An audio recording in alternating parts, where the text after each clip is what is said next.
আপনাদের আধ্যাত্মিক পথের আধ্যাত্মিক প্রেমের যাত্রা।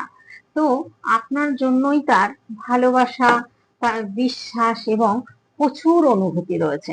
কারণ দেখুন, এখানে আপনাদের মধ্যে যাই হয়ে যাক না কেন, এখন উনি হয়তো, আপনি ভুল বুঝতে পারেন, উনি হয়তো কারোর সাথেই রিলেশনে ছিলেন না, কিন্তু থার্ড পার্টি রয়েছে বলে এটা ভুল হতেই পারে আপনার।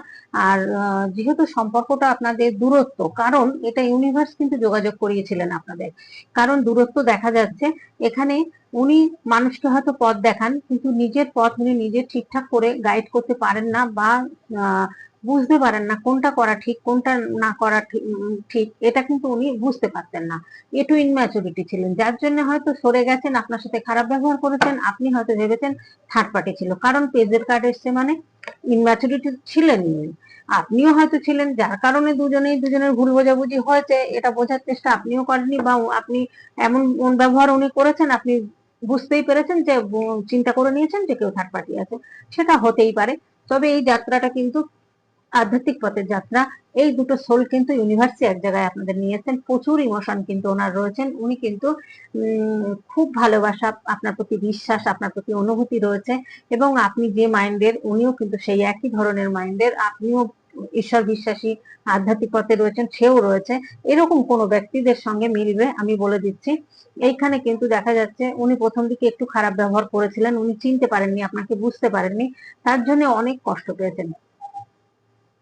ইউনিভার্স কিন্তু অনেক কষ্ট দিয়েছেন। ইউনিভার্স কিন্তু এখন কি করছেন বলুন তো, ওনার জীবনে যত ঝড়ঝাপটা গেছেন, এখন কিন্তু একটা চাইছেন যে আপনাদের সঙ্গে মিলন হোক। ওনার যত কার্মিক সম্পর্কগুলো আছে, বন্ধু বান্ধব, রিলেটিভ, ফ্যামিলি, যাই হোক না কেন, মানে কার্মিক যে সম্পর্কগুলো, সেগুলো কিন্তু রিলিজ করতে চাইছেন, এবং এই কার্মিক রিলেশন গুলো থেকে ওনাকে বের করবেন।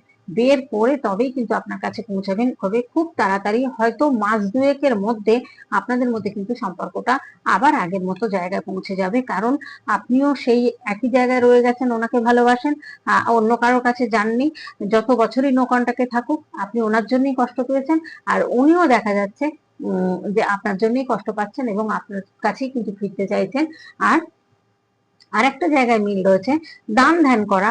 উনিও হয়তো কোনো জায়গায়, উনি একরকম এক ধরনের বুদ্ধি নিয়ে দান করেন, যেখানে হয়তো প্রয়োজন নেই সেখানে দান করছেন না বুঝে, যেটা যেখানে দান করার কোনো মানেই হয় না সেখানে করছেন। আর আপনি হয়তো ওনার থেকে অনেকটা ভালো বুদ্ধি রাখেন, যে যার প্রয়োজন আছে তাকে করছেন। এইখানেই হচ্ছে দুজনের ডিফারেন্স। এই জায়গাটা এক করবেন, ইউনিভার্স এক করে তবেই নিয়ে আসবেন। কারণ দেখুন, কেউ পাশে বসে আছেন অসহায়,